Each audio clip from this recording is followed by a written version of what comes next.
Bohlamnya saya cuman manual seperti ini, jadi nggak pakai otomatis teman-teman.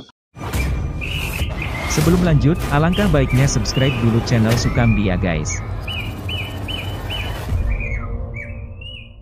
Halo semua, jumpa lagi bersama saya Sukamdi dan masih tetap di channel Sukamdi. Jadi di depan saya ini adalah box loloh yang saya buat sendiri.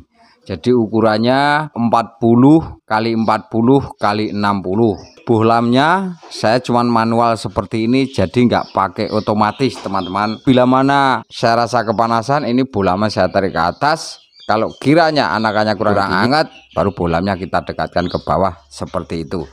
Akan tetapi di sini saya mau membahas karena ada pertanyaan dari salah satu teman. Jadi seperti ini pertanyaannya teman-teman. Pak, kalau mati lampu pas loloh anakan jalak suren pakai apa selain genset? Terima kasih.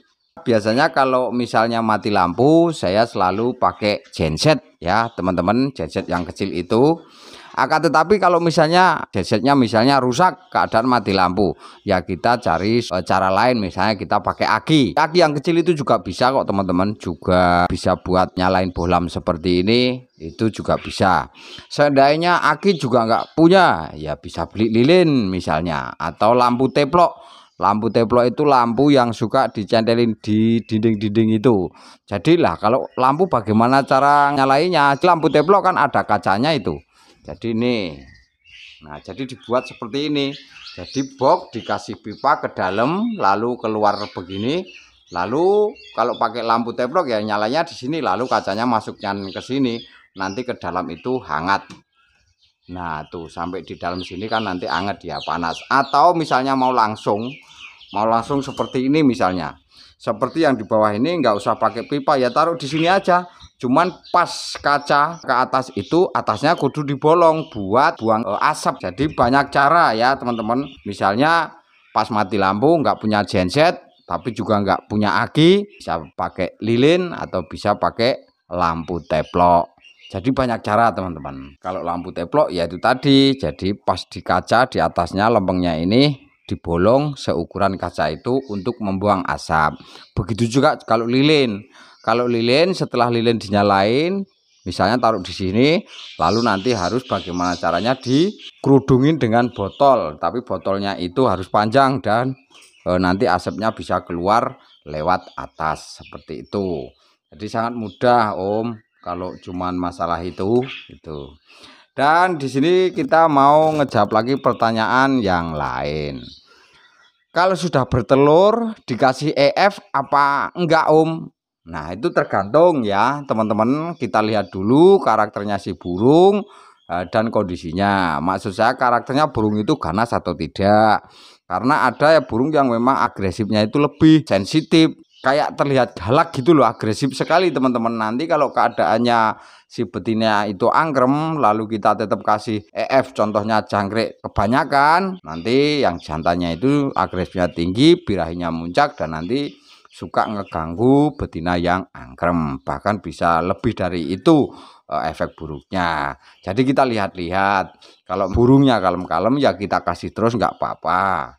Misalnya yang betina keadaan angkrem, kita kasih terus EF-nya ndak masalah, mau jangkrik mau ular. Misalnya kalau mau nurunin karena keadaan angkrem biar enggak birahi muncak ya kita turunin pelan-pelan. Misalnya tadinya per hari itu 20 ekor jangkrik per pasang, kita turunin menjadi 15 lalu 10 gitu. Jadi pelan-pelan, jangan langsung jelek gitu teman-teman. Nanti kalau jelek burungnya kaget juga stres. Kecuali kalau kita perlakukan itu dari dulu, jadi sudah menjadi kebiasaan kita perlakukan sama burung, burung pun nggak kaget. Begitu teman-teman ya.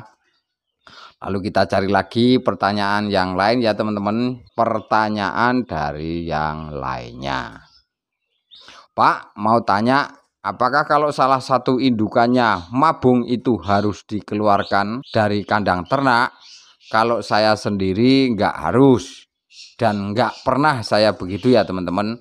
Saya ngeluarin indukan dari kandang tangkar itu rata-rata hanya kalau ada dua masalah. Satu, di antara burung itu sakit, jadi kita obatin, kita keluarin, kita pindah ke kurungan kecil, kita lakukan penjemuran rutin. Terus kalau yang kedua, nelur selalu zong lebih dari 3 kali berturut-turut. Jadinya kalau nelor terus zong terus 3 kali berturut-turut, pasti kita keluarkan dari kandang tangkar, kita jemur. Jadi tujuan saya untuk nurunin lemak, karena telur zong itu rata-rata telur pakan atau telur gemuk gitu ya teman-teman. Tapi tip menjemurnya pun beda sama kalau burung sakit. Jadi penjemuran saya burung sakit sama burung yang kegemukan treatmentnya berbeda. Jadi teman-teman bisa cari video saya tentang penjemuran burung gitu ya teman-teman. Jadi itu yang pasti, kembali lagi kita tentang ke bok loloh ini teman-teman. Jadi kalau kita keadaan loloh anakan jalak suren, terus lampu mati atau listriknya mati, kita nggak punya genset, bagaimana? Yaitu bisa pakai aki, kalau nggak pakai aki pakai lilin atau pakai lampu teplok. Oke teman-teman, itulah yang bisa saya bagikan di kesempatan kali ini. Mudah-mudahan apa yang saya sampaikan, apa yang saya jelaskan ini bisa sedikit membantu dan berguna untuk teman-teman dan dulur-dulur semua. Kalau ada kata yang kurang dan salah, saya mohon maaf yang sebesar-besarnya. Terima kasih, salam lestari, salam pasaduluran. Yoi.